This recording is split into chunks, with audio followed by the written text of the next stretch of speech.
स्वागत है आप सभी का नई कहानी में। आरती अपने भाई मोहन को फोन करते हुए कहती है, भैया गांव में मां की तबीयत ठीक नहीं है, वह अकेली है। आप उन्हें अपने साथ शहर क्यों नहीं ले आते हो? कितनी बार मां आपको फोन कर चुकी है कि उन्हें अपने साथ शहर लाकर अच्छे से डॉक्टर को दिखा दो, लेकिन आप हर बार बात को टाल देते हो। आरती, ये तुम्हारा क्या तरीका है मुझसे बात करने का? अपने बड़े भाई से इस तरह से बात की जाती है क्या? भैया मैं अच्छे से ही बात कर रही हूं, कुछ भी गलत नहीं कहा है।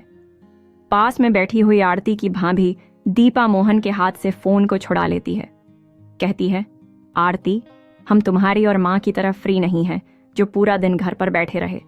हम दोनों जॉब करते हैं, हमारे पास इतना समय नहीं है कि बार बार गांव जा सके। अभी 4 महीने पहले पिताजी की मौत पर हम लोग पूरे 15 दिन की छुट्टी लेकर गांव गए थे।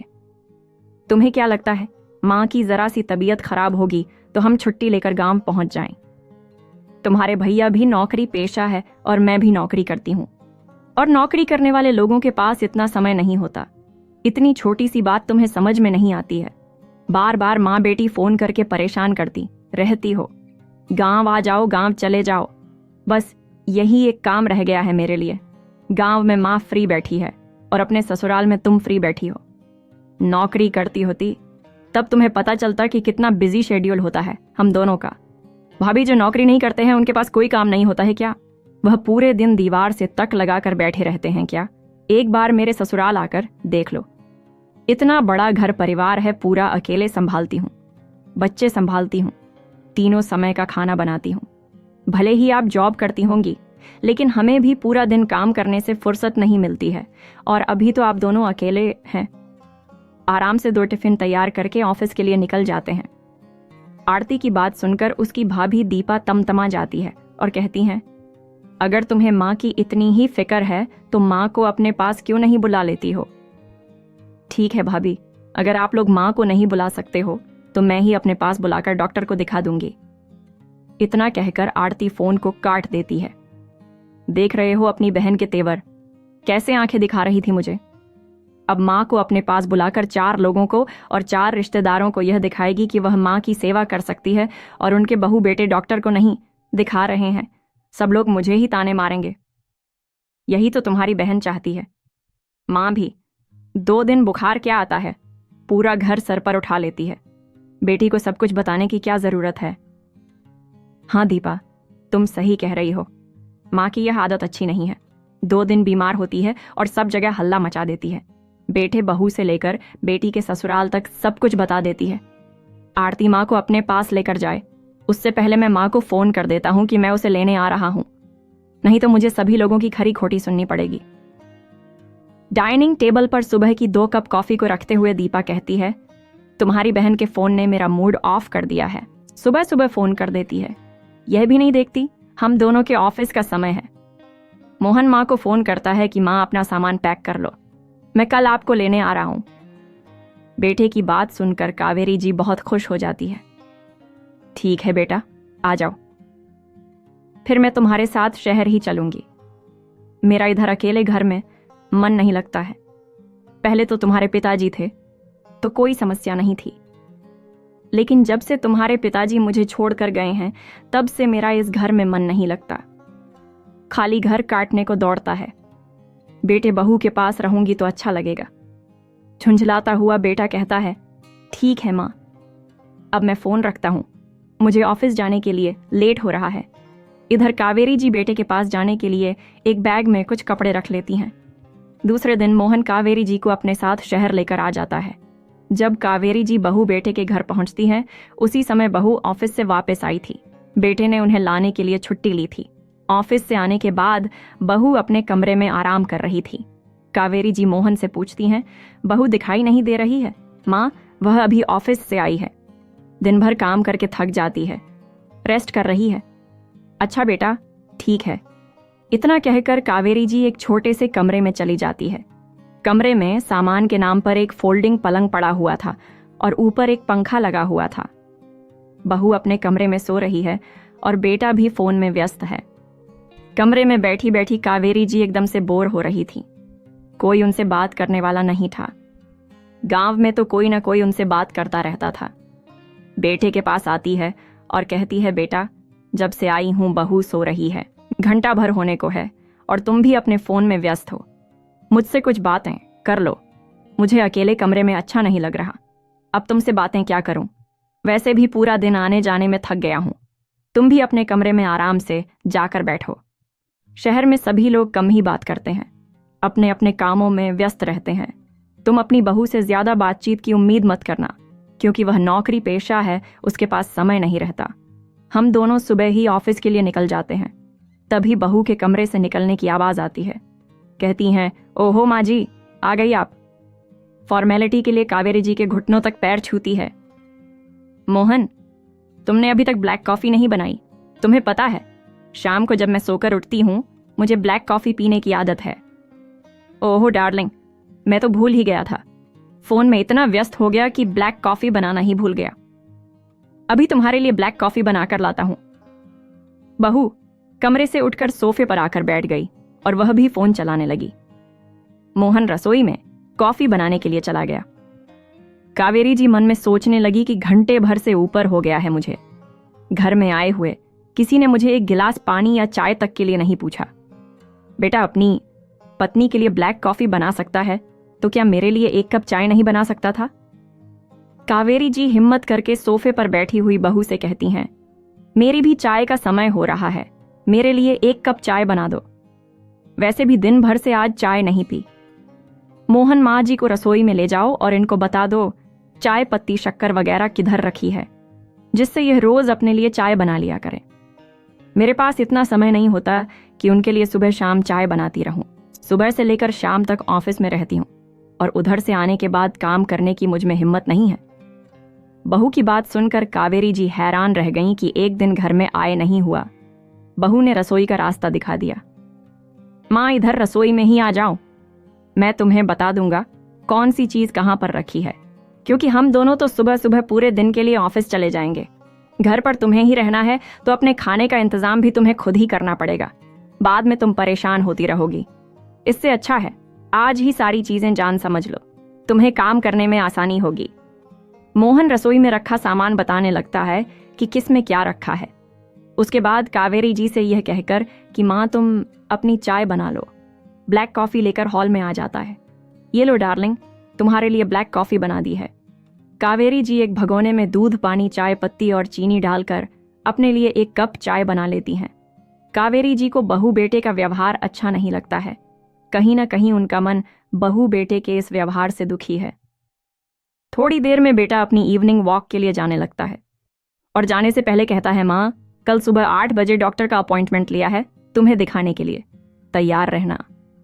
इतना कहकर बेटा अपने इवनिंग वॉक के लिए निकल जाता है। तभी घर में खाना बनाने वाली मेड आती है। दीपा और मोहन डाइटिंग पर थे, हल्का फुल्का खाना ही खाते हैं। शाम को बहुत हल्का खाना खाते हैं। कावेरी जी की भी तबीयत ठीक नहीं थी, इसलिए वह दूध दलिया बना लेती है। रात में कावेरी जी को बहुत तेज बुखार हो जाता है। कावेरी जी के हाथ पैरों में बहुत दर्द हो रहा था।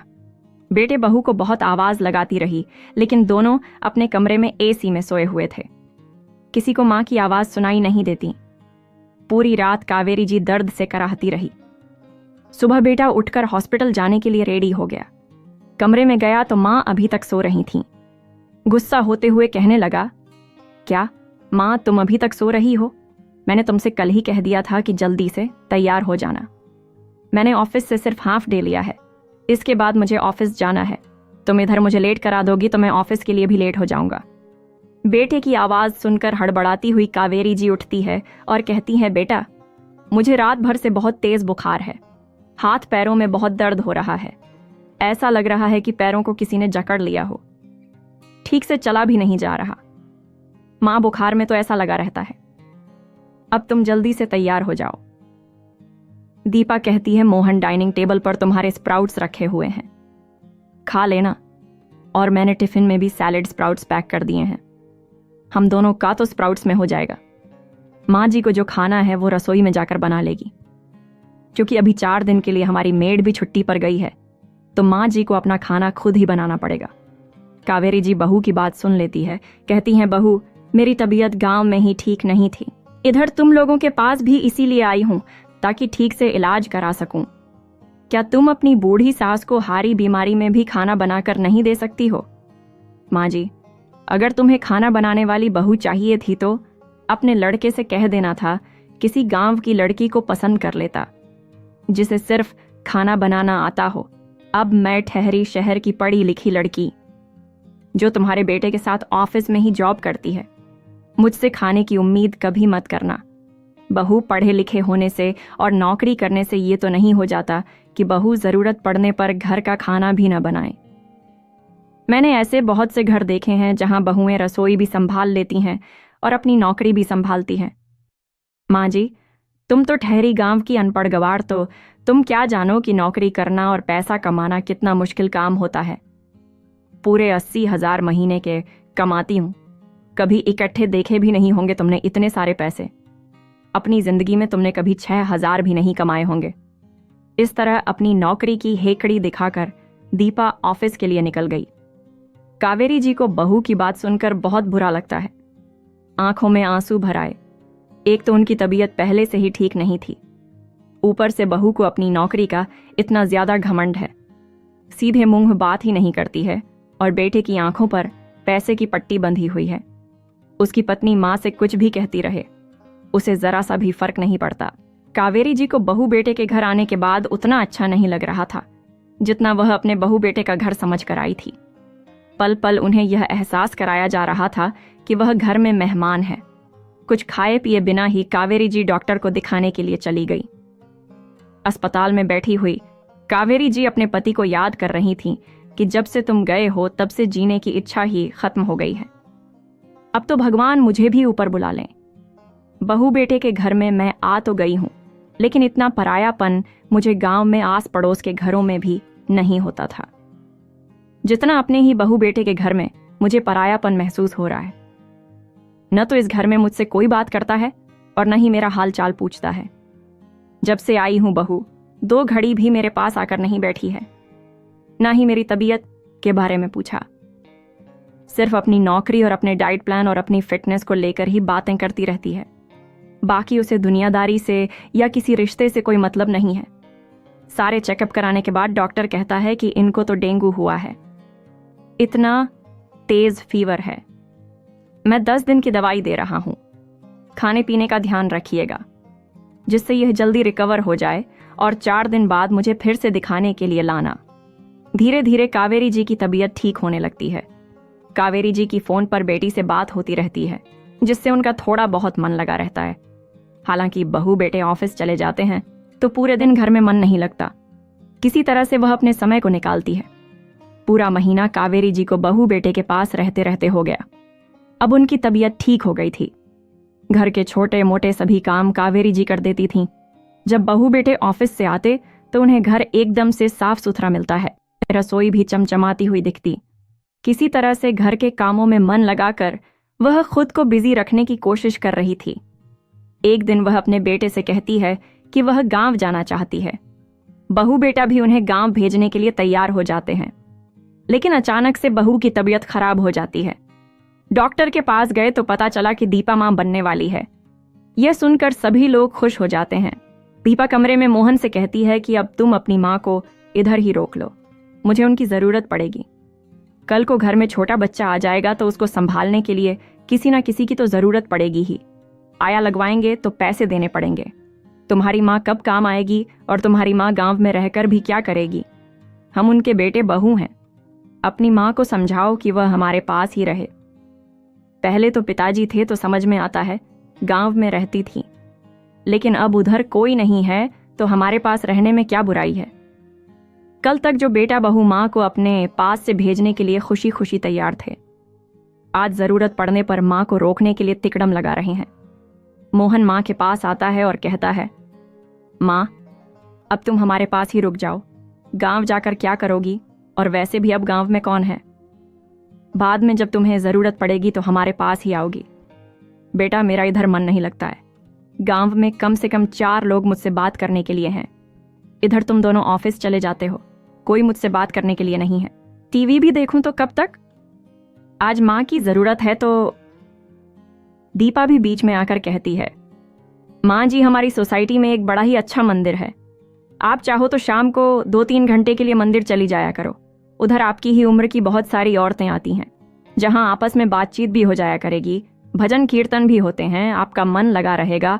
और फिर कल को आपका नाती पोता आएगा तो मैं नहीं चाहती कि उसको अपनी दादी का प्यार ना मिले।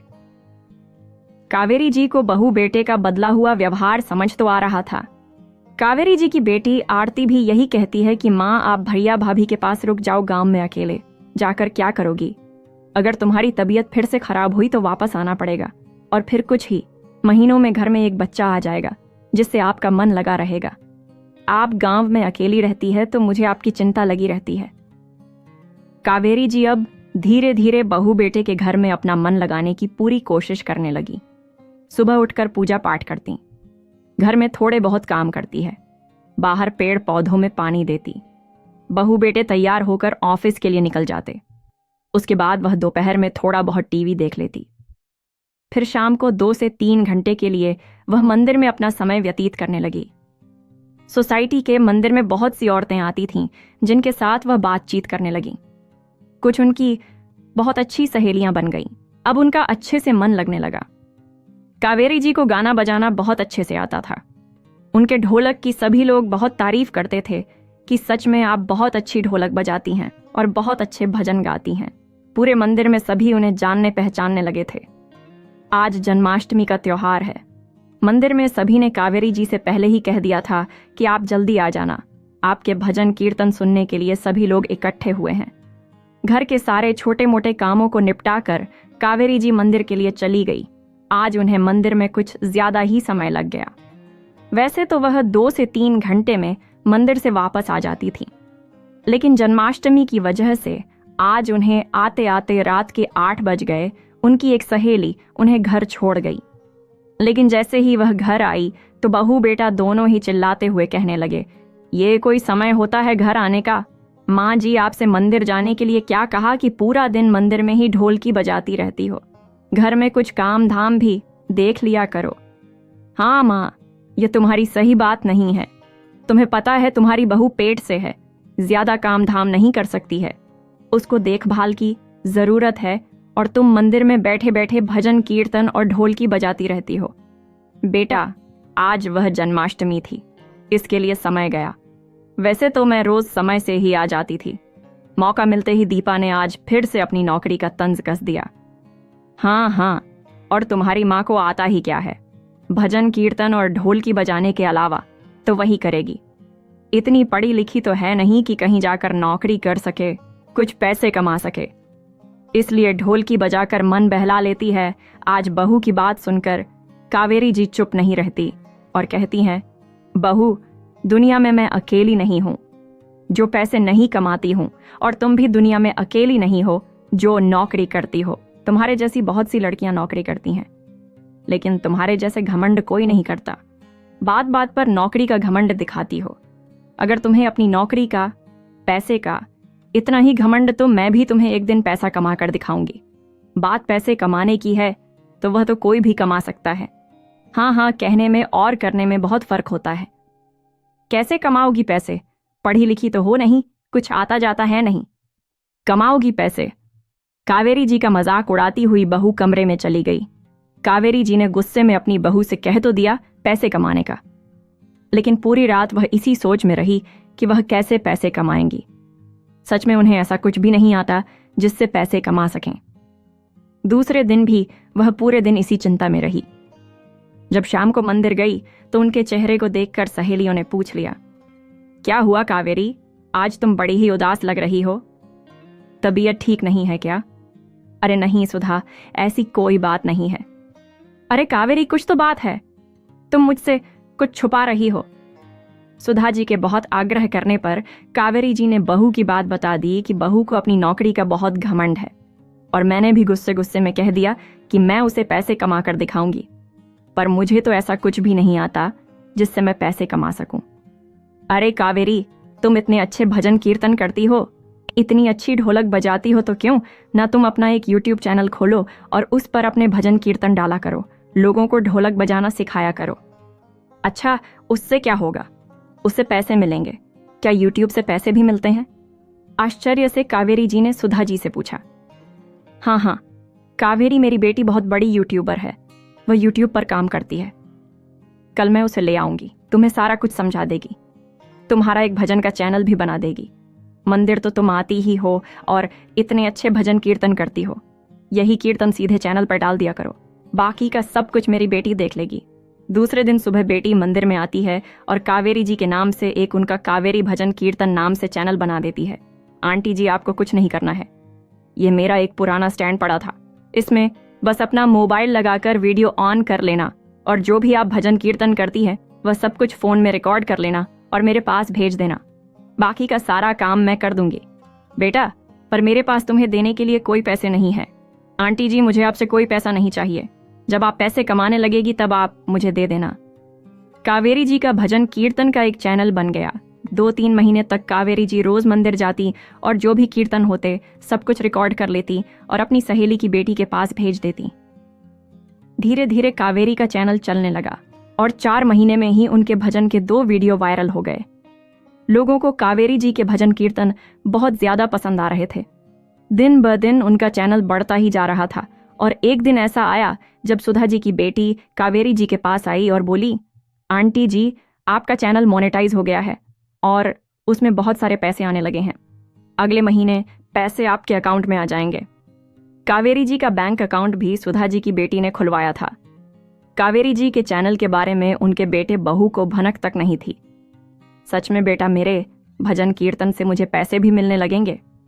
हाँ आंटी जी, आपको पता नहीं है, जब आप YouTube पर काम करते हैं तो बहुत सारे पैसे आपको मिलते हैं। लोगों को आपके भजन बहुत पसंद आ रहे हैं। अगले महीने दीपा और मोहन की शादी की सालगिरह है। दोनों बहुत बड़ा प्रोग्राम रखते हैं। ऑफिस के सभी दोस्त और अपने आसपास के लोगों को भी बुलाते हैं। इतनी सारी तैयारी के बीच कावेरी जी अपनी बहू से कहती है, बहू, जब से आई हूं एक भी नया कपड़ा नहीं लिया है। जितनी साड़ियां लाई थी वह पहन पहन के पुरानी हो गई हैं। बाजार जाओ तो मेरे लिए भी एक नई साड़ी खरीद लाना। मुंह बनाती हुई दीपा कहती है, माँ जी, मेरी बहुत सारी पुरानी साड़ियां पड़ी हुई हैं, उन्हीं में से एक साड़ी तुम्हें दे दूंगी जिनको अब मैं नहीं पहनती हूँ। नई साड़ी खरीदने की क्या जरूरत है? अलमारी से एक पुरानी साड़ी निकालकर दीपा कावेरी जी को दे देती है। कावेरी जी को अपनी बहू की पुरानी साड़ी पहनने से कोई ऐतराज नहीं था, लेकिन जब वह साड़ी को खोलकर देखती है तो एक जगह से वह फटी हुई थी।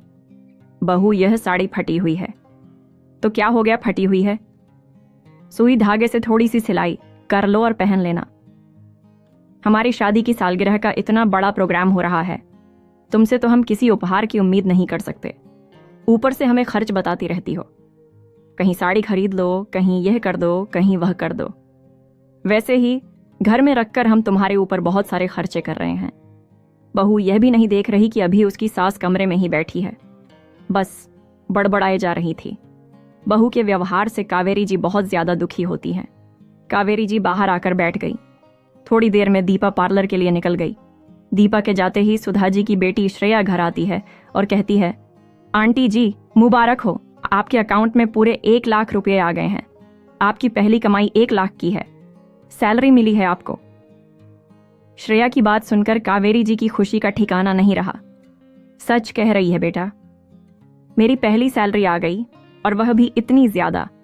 मुझे तो यकीन ही नहीं हो रहा कि मैंने अपने भजन कीर्तन के दम पर पैसे कमाए हैं, वह भी थोड़े बहुत नहीं, पूरे 1 लाख रुपए।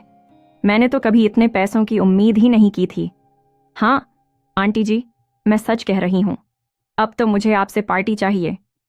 हाँ बेटा, बता कहाँ चलना है पार्टी देने के लिए, आज ही तुझे पार्टी देती हूँ। सबसे पहले श्रेया के साथ कावेरी जी मंदिर जाती है और अपनी सारी सहेलियों को अपनी पहली सैलरी से लड्डू खिलाती है। भगवान जी को प्रसाद चढ़ाती हैं और सबको लड्डू देती हैं। सभी लोग कावेरी जी को बहुत बहुत धन्यवाद देते हैं और कहते हैं, कावेरी जी, आज तुमने अपने दम पर पैसे कमा ही लिए। सब खूब तारीफ करते हैं। श्रेया बेटा, मुझे बाजार लेकर चलोगी? कल मेरे बेटे बहू की सालगिरह की पार्टी है, कुछ गिफ्ट लेना है। हाँ हाँ आंटी जी, चलिए मैं आपको मार्केट लेकर चलती हूँ।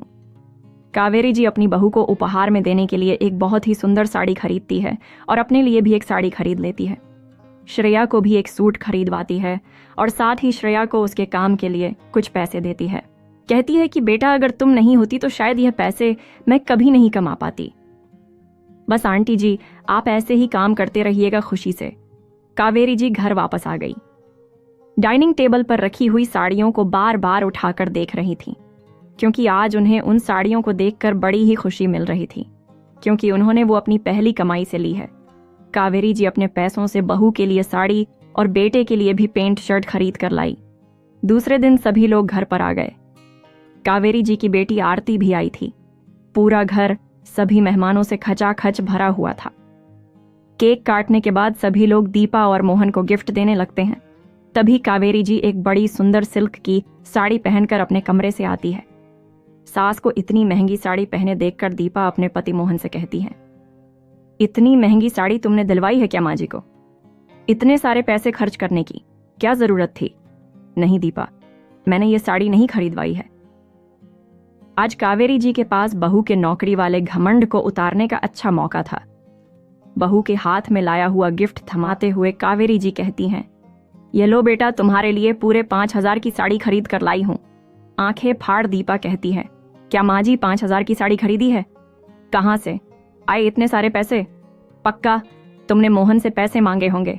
दीपा गुस्से से मोहन से कहती है, मोहन, माँ को इतने सारे पैसे देने की क्या जरूरत थी? हमारे ही पैसे लेकर के हमें गिफ्ट दे रही है। क्या जरूरत है ऐसे गिफ्ट लाने की?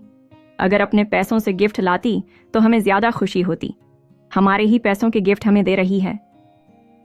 आज फिर से बहू ने सभी लोगों के सामने कावेरी जी की बेइज्जती कर दी।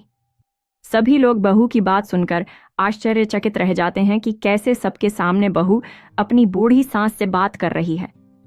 कावेरी जी कड़क आवाज में कहती हैं, मैंने किसी से पैसे नहीं लिए। यह साड़ी मैंने अपने पैसों से खरीदी है, अपनी पहली कमाई से खरीदी है। अब मैं भी पैसे कमाती हूँ और आज मुझे अपनी पहली सैलरी मिली है, वह भी पूरे 1 लाख रुपए। उन्हीं पैसों से मैंने अपने लिए और तुम्हारे लिए यह साड़ी खरीदी है। चिंता मत करो बहू, अब मैं भी पैसे कमाने लगी हूँ और मैं भी अब तुम्हारे बराबर हो गई हूँ। पढ़ी लिखी नहीं हूँ तो क्या हुआ, आज मैं तुमसे ज्यादा पैसे कमाती हूँ। माँ की बात सुनकर बहू बेटे दोनों दंग रह गए कि आखिर मेरी माँ ऐसा क्या काम करती है जो हमें नहीं पता है और इतने पैसे कमाती है। तभी दीपा की एक सहेली, जो कि सालगिरह की पार्टी में आई थी, कावेरी जी को देखकर कहती है, अरे आंटी जी, आप दीपा की सास है। मुझे तो पता ही नहीं था। मैं हमेशा आपके भजन सुनती हूँ, बहुत अच्छे भजन होते हैं आपके, और आप ढोलक तो कितनी अच्छी बजाती है। दीपा, सच में तेरी सास बहुत टैलेंटेड है। तुझे भी अपनी सास से 1-2 भजन सीख लेने चाहिए। माँ जी, तुमने कभी नहीं बताया कि तुम्हारा YouTube पर एक भजन चैनल है और उससे इतने सारे पैसे कमाए हैं। बहू, आज तो बता दिया ना। सभी लोग दीपा से कहने लगते हैं कि दीपा, अब तो तेरी सास भी नौकरी करती है और पैसे कमाती है। तेरी सास की सैलरी तो तेरे से भी ज्यादा है। हंसते हुए कावेरी जी कहती हैं, हाँ हाँ, यह बात तो बिल्कुल सच है। बहू तो 80,000 कमाती है, पर मेरी सैलरी तो पूरे 1 लाख रुपए आई है। मैं बहू से ज्यादा पैसे कमाती हूँ। क्यों बहू, अब तो नहीं कहोगी कि मैं कुछ कमाती नहीं हूं, मुझे कुछ आता नहीं है? कावेरी जी की बात सुनकर बहू बेटा शर्मिंदा हो गए। उन्हें समझ में नहीं आ रहा था कि अपनी माँ से क्या कहे। फिर कावेरी जी बहू बेटे से कहती हैं, बहू, एक बात तुमसे कहना चाहती हूं, कभी भी जिंदगी में किसी चीज का घमंड नहीं करना चाहिए। तुम्हारे पास जो क्वालिटी है वह किसी और के पास ना हो, लेकिन हर किसी के पास अपना एक गुण होता है। तुम्हारे पास जो गुण है वह मैं नहीं सीख सकती, और जो मेरे पास क्वालिटी है वह तुम नहीं सीख सकती।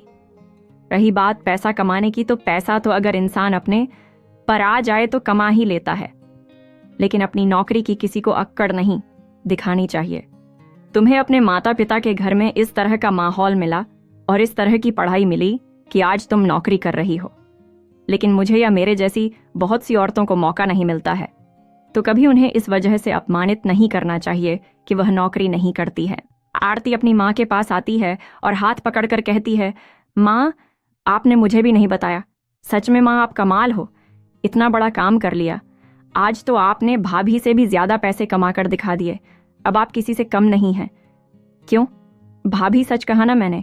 आरती की बात सुनकर शर्म के मारे दीपा नजरें ऊपर नहीं उठा पा रही थीं।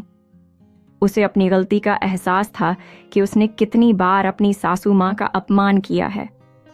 दीपा सासू माँ के पास जाती है और कहती है, माँ जी, मुझे समझ में आ गया है कि मैंने जो किया वह गलत था। अब मैं आज के बाद कभी किसी को अपनी नौकरी का घमंड नहीं दिखाऊंगी। मुझे माफ कर दो। मोहन भी कहता है, माँ माफ कर दो, हमसे बड़ी गलती हो गई है जो हमने आपको कम आंका। क्या आप अपने बच्चों को माफ नहीं करेंगी? कावेरी जी समझदारी के साथ अपने बेटे बहू को माफ कर देती है, क्योंकि वह भी अपने बेटे बहू से अलग नहीं रहना चाहती थी। घर में आगे चलकर पोता या पोती मिलने वाला है, इससे उन्हें बहुत ही अच्छा लगेगा। लेकिन अब वह बहू बेटे के घर में पहले की तरह सुनकर नहीं, बल्कि बड़े ही सम्मान के साथ रहती है। बहू भी अब उनका कहना मानने लगी है और कोई भी ताने अपनी सास को नहीं सुनाती। कावेरी जी को बहू बेटे के घर में अच्छा लगने लगा है। अब वही घर उन्हें अपना सा लगने लगा और कुछ दिनों में एक नन्ही सी पोती उनके घर में आई, जिसे देखकर कावेरी जी की खुशी का ठिकाना नहीं रहा। कहानी पसंद आए तो लाइक शेयर जरूर करें, चैनल को सब्सक्राइब भी जरूर करें। मिलते हैं एक और नई कहानी के साथ अगली वीडियो में। धन्यवाद।